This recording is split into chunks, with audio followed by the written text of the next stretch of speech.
Hi ಸ್ನೇಹಿತರೆ, ಎಲ್ಲರಿಗೂ ನಮಸ್ಕಾರ. ನೋಡಿ, ಪ್ರತಿ ತಿಂಗಳು ಕೂಡ ಸರ್ಕಾರದಿಂದ ಉಚಿತವಾಗಿ ಕೊಡುವಂತಹ ತಲಾ ಪ್ರತಿಯೊಂದು ಸದಸ್ಯರಿಗೆ 5 ಕೆಜಿ ಅಕ್ಕಿನ ನೀವು ಪಡ್ಕೋತಾ ಇದ್ದೀರಿ. ಅದೇ ರೀತಿ ಉಳಿದ 5 ಕೆಜಿ ಅಕ್ಕಿ ಬದಲು ಸರ್ಕಾರ ಪ್ರತಿಯೊಬ್ಬರಿಗೂ ಕೂಡ ತಲಾ 175 ರೂಪಾಯಿ ಥರ ನಿಮಗೆ ಹಣನ ಕೊಡ್ತಾಯಿದ್ರು. ಇದೀಗ ರಾಜ್ಯ ಸರ್ಕಾರದಿಂದ ಅನ್ನಭಾಗ್ಯ ಯೋಜನೆಯ ಪ್ರತಿಯೊಂದು ಫಲಾನುಭವಿಗಳಿಗೂ ಒಂದು ಮುಖ್ಯವಾದ ಮಾಹಿತಿನ ಕೊಟ್ಟಿದ್ದಾರೆ. ಪ್ರತಿ ತಿಂಗಳು ನಿಮಗೆ ಅಕ್ಕಿ ಬದಲು ಆಹಾರ ಧಾನ್ಯಗಳನ್ನು ಸರ್ಕಾರದಿಂದ ಕೊಡ್ತಾ ಇದ್ದಾರೆ. 5 ರೀತಿಯ ಆಹಾರ ಧಾನ್ಯಗಳನ್ನು ಕೊಡುವುದಾಗಿ ಸರ್ಕಾರ ನಿರ್ಧಾರ ಮಾಡಿದೆ. ಹಾಗಾದರೆ ಸರ್ಕಾರದಿಂದ ಯಾವ ರೀತಿಯ ಆಹಾರ ಧಾನ್ಯಗಳನ್ನ ಕೊಡ್ತಾರೆ ಮತ್ತು ಈ ಆಹಾರ ಧಾನ್ಯಗಳನ್ನ ಕೊಟ್ಟರೆ ಸರ್ಕಾರ 5 ಕೆಜಿ ಅಕ್ಕಿನ ಕೊಡೋದಿಲ್ವಾ? ಮತ್ತು ಈ ಧಾನ್ಯಗಳನ್ನು ಪಡ್ಕೋಬೇಕು ಅಂದರೆ ನೀವು ಯಾವ ದಾಖಲಾತಿಗಳನ್ನ ಸಲ್ಲಿಸಬೇಕು? ಅದೇ ರೀತಿ ಮುಂದಿನ ದಿನಗಳಲ್ಲಿ ನಿಮ್ಮ ಬ್ಯಾಂಕ್ ಖಾತೆಗೆ ಬರುವ ಅಕ್ಕಿ ಬದಲು ಹಣ ಕೂಡ ಬರುತ್ತಾ ಅಥವಾ ಬರೋದಿಲ್ವಾ ಅಂತ ನಾನು ನಿಮಗೆ ಈ ಒಂದು ವಿಡಿಯೋದಲ್ಲಿ ತಿಳಿಸ್ಕೊಡ್ತಾ ಇದ್ದೀನಿ. ಅದಕ್ಕಿಂತ ಮೊದಲು ವಿಡಿಯೋ ನೋಡ್ತಾ ಇರುವ ಪ್ರತಿಯೊಬ್ಬರ ಹತ್ರ ಕೂಡ ಒಂದು ಚಿಕ್ಕ ರಿಕ್ವೆಸ್ಟ್ ಇದೆ. ನೀವೇನಾದ್ರೂ ಇನ್ನೂ ಸಹ ನನ್ನ ಚಾನಲ್ನ ಸಬ್ಸ್ಕ್ರೈಬ್ ಆಗಿಲ್ಲ ಅಂದರೆ ದಯವಿಟ್ಟು ಪ್ರತಿಯೊಬ್ಬರೂ ಚಾನಲ್ನ ಸಬ್ಸ್ಕ್ರೈಬ್ ಮಾಡ್ಕೊಳ್ಳಿ. ಹಾಗೆ ವಿಡಿಯೋಗೆ ಒಂದು ಲೈಕ್ನ ಕೊಡಿ. ನೀವು ಮಾಡುವಂತಹ ಸಬ್ಸ್ಕ್ರೈಬಿಂದ ಅಥವಾ ನೀವು ಕೊಡುವಂಥ ಲೈಕಿಂದ ಇದೇ ರೀತಿಯ ಹೆಚ್ಚಿನ ಕಂಟೆಂಟ್ನ ಮುಂದಿನ ದಿನಗಳಲ್ಲಿ ನಾನು ನಿಮಗೆ ಕೊಡ್ತೀನಿ. ದಯವಿಟ್ಟು ಪ್ರತಿಯೊಬ್ಬರೂ ಚಾನಲ್ನ ಸಬ್ಸ್ಕ್ರೈಬ್ ಮಾಡಿಕೊಂಡು ಹಾಗೆ ವಿಡಿಯೋಗೆ ಒಂದು ಲೈಕ್ನ ಕೊಡಿ. ಹೌದು ವೀಕ್ಷಕರೇ, ಅನ್ನಭಾಗ್ಯ ಯೋಜನೆಯ ಪ್ರತಿಯೊಂದು ಫಲಾನುಭವಿಗಳಿಗೆ ಸರ್ಕಾರದಿಂದ 5 ರೀತಿಯ ಆಹಾರ ಧಾನ್ಯಗಳನ್ನ ಕೊಡುವುದಾಗಿ ಸರ್ಕಾರ ಹೊಸ ನಿರ್ಧಾರನ ಕೈಗೊಂಡಿದೆ. ಈ ಹಿಂದೆ ಪ್ರತಿ ಫಲಾನುಭವಿಗಳಿಗೂ ತಲಾ 5 ಕೆಜಿ ಅಕ್ಕಿನ ಸರ್ಕಾರ ಕೊಡ್ತಾ ಇತ್ತು.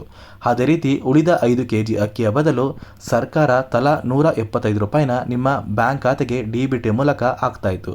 ಇದೀಗ ರಾಜ್ಯ ಸರ್ಕಾರ ಹೊಸ ನಿರ್ಧಾರನ ಜಾರಿಗೆ ತಂದಿದೆ. ಸರ್ಕಾರ ಯಾವ ಕಾರಣಕ್ಕೆ ಈ ಹೊಸ ನಿರ್ಧಾರನ ಜಾರಿಗೆ ತಂದಿದೆ ಅಂತ ನೀವು ಕೇಳಬಹುದು. ಪ್ರತಿ ತಿಂಗಳು ಸರ್ಕಾರ ನಿಮಗೆ ತಲಾ 10 ಕೆಜಿ ಅಕ್ಕಿನ ಕೊಡಬೇಕಾಗಿತ್ತು. ಆದರೆ ಕೇವಲ 5 ಕೆಜಿ ಅಕ್ಕಿ ಮಾತ್ರ ಸಿಗ್ತಾ ಇತ್ತು.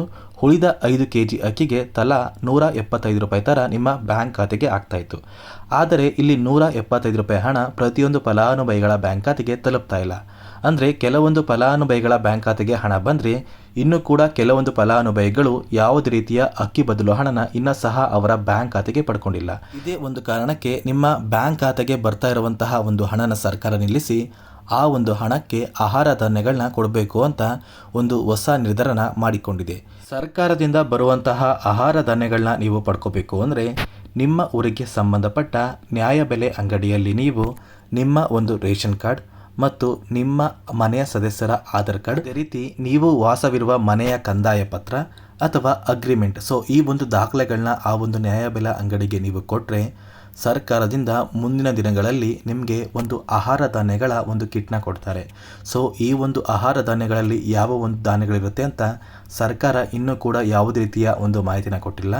ಅಕ್ಟೋಬರ್ ತಿಂಗಳಿಂದ ಈ ಆಹಾರ ಧಾನ್ಯಗಳನ್ನ ವಿತರಿಸುವುದಾಗಿ ಸರ್ಕಾರ ಹೊಸ ನಿರ್ಧಾರನ ಜಾರಿಗೆ ತಂದಿದೆ. ನೋಡಿ ಸ್ನೇಹಿತರೆ, ಈಗಾಗಲೇ ಸಾಕಷ್ಟು ಜಿಲ್ಲೆಗಳಲ್ಲಿ ಆ ಊರಿಗೆ ಸಂಬಂಧಪಟ್ಟ ನ್ಯಾಯಬೆಲೆ ಅಂಗಡಿಗೆ ಆ ಊರಿನ ಸದಸ್ಯರು ಅವರ ದಾಖಲೆಗಳನ್ನ ಕೊಡ್ತಾ ಇದ್ದಾರೆ. ಅದೇ ರೀತಿ ನಿಮ್ಮ ಊರಲ್ಲೂ ಸಹ ಈ ಥರ ದಾಖಲೆಗಳನ್ನ ತಗೋತಾ ಇದ್ದಾರಾ ಅಂತ ಪ್ರತಿಯೊಬ್ಬರೂ ಕಮೆಂಟ್ನ ಮಾಡಿ ತಿಳಿಸಿ. ಮತ್ತು ಸಾಕಷ್ಟು ಫಲಾನುಭವಿಗಳಿಗೆ ಇರುವಂತಹ ಗೊಂದಲ ಏನು ಅಂದರೆ ನಮಗೆ ಕಳೆದ ತಿಂಗಳ ಅಕ್ಕಿ ಬದಲು ಹಣ ಇನ್ನೂ ಸಹ ಬಂದಿಲ್ಲ. ಆ ಹಣ ಏನಾದ್ರೂ ನಮ್ಮ ಬ್ಯಾಂಕ್ ಖಾತೆಗೆ ಬರುತ್ತಾ ಅಥವಾ ಬರೋದಿಲ್ವಾ ಅಂತ. ಒಂದು ವೇಳೆ ನಿಮ್ಮ ಬ್ಯಾಂಕ್ ಖಾತೆಗೆ ಆಗಸ್ಟ್ ತಿಂಗಳ ಹಣ ಇನ್ನೂ ಸಹ ಬಂದಿಲ್ಲ ಅಂದರೆ ಖಂಡಿತವಾಗಿಯೂ ಅಕ್ಕಿ ಬದಲು ಹಣ ನಿಮ್ಮ ಬ್ಯಾಂಕ್ ಖಾತೆಗೆ ಬರುತ್ತೆ. ಸರ್ಕಾರ ಈ ಹೊಸ ನಿರ್ಧಾರನ ಅಕ್ಟೋಬರ್ ತಿಂಗಳಿಂದ ಜಾರಿಗೆ ತರ್ತಾರೆ.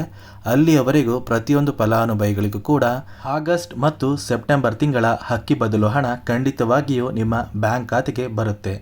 ಈಗಾಗಲೇ ಸಾಕಷ್ಟು ಫಲಾನುಭವಿಗಳು ಪ್ರತಿನಿತ್ಯವೂ ಕೂಡ ಅಕ್ಕಿ ಬದಲು ಹಣನ ಪಡ್ಕೋತಾ ಇದ್ರೆ ಖಂಡಿತವಾಗಿಯೂ ನೀವು ಕೂಡ ಮುಂದಿನ ದಿನಗಳಲ್ಲಿ ಅಕ್ಕಿ ಬದಲು ಹಣನ ಪಡ್ಕೋತೀರಾ. ಅದೇ ರೀತಿ ಒಂದು ವೇಳೆ ನಿಮ್ಮ ಬ್ಯಾಂಕ್ ಖಾತೆಗೆ ಇನ್ನೂ ಸಹ ಅಕ್ಕಿ ಬದಲು ಹಣ ಸಾಕಷ್ಟು ತಿಂಗಳ ಹಣ ಪೆಂಡಿಂಗ್ ಇದ್ದರೆ ನಿಮ್ಮ ಬ್ಯಾಂಕ್ ಖಾತೆಗೆ ಪೆಂಡಿಂಗ್ ಇರುವ ಅಕ್ಕಿ ಬದಲು ಹಣ ಯಾವುದೇ ಬರೋದಿಲ್ಲ. ಅಕ್ಟೋಬರ್ ತಿಂಗಳಿಂದ 500 ರೂಪಾಯಿಗಿಂತ ಹೆಚ್ಚು ಮೌಲ್ಯದ ಆಹಾರ ಧಾನ್ಯಗಳನ್ನು ಪ್ರತಿಯೊಂದು ಫಲಾನುಭವಿಗಳಿಗೆ ಸರ್ಕಾರ ವಿತರಿಸುವುದಾಗಿ ಹೊಸ ನಿರ್ಧಾರನ ಜಾರಿಗೆ ತಂದಿದೆ ಅಷ್ಟೇ. ನಿಮ್ಮ ಬ್ಯಾಂಕ್ ಖಾತೆಗೆ ಅಕ್ಕಿ ಹಣ ಬದಲು ಈ ಆಹಾರ ಧಾನ್ಯಗಳನ್ನ ಸರ್ಕಾರ ವಿತರಿಸ್ತಾರೆ ಅಂತ ಹೇಳ್ತಾ ಇದಿಷ್ಟು ಸರ್ಕಾರದಿಂದ ಬಂದಿರುವಂತಹ ಹೊಸ ಮಾಹಿತಿಯಾಗಿದೆ. ಸರ್ಕಾರದ ಈ ನಿರ್ಧಾರಕ್ಕೆ ನಿಮ್ಮ ಅನಿಸಿಕೆ ಏನು? ಅದೇ ರೀತಿ ಪ್ರತಿಯೊಬ್ಬರೂ ನನ್ನ ಚಾನಲ್ನ ಸಬ್ಸ್ಕ್ರೈಬ್ ಮಾಡ್ಕೊಳ್ಳಿ. ಹಾಗೆ ವಿಡಿಯೋಗೆ ಒಂದು ಲೈಕ್ನ ಕೊಟ್ಟು ಪ್ರತಿಯೊಬ್ಬರಿಗೂ ಈ ವಿಡಿಯೋನ ಶೇರ್ ಮಾಡಿ.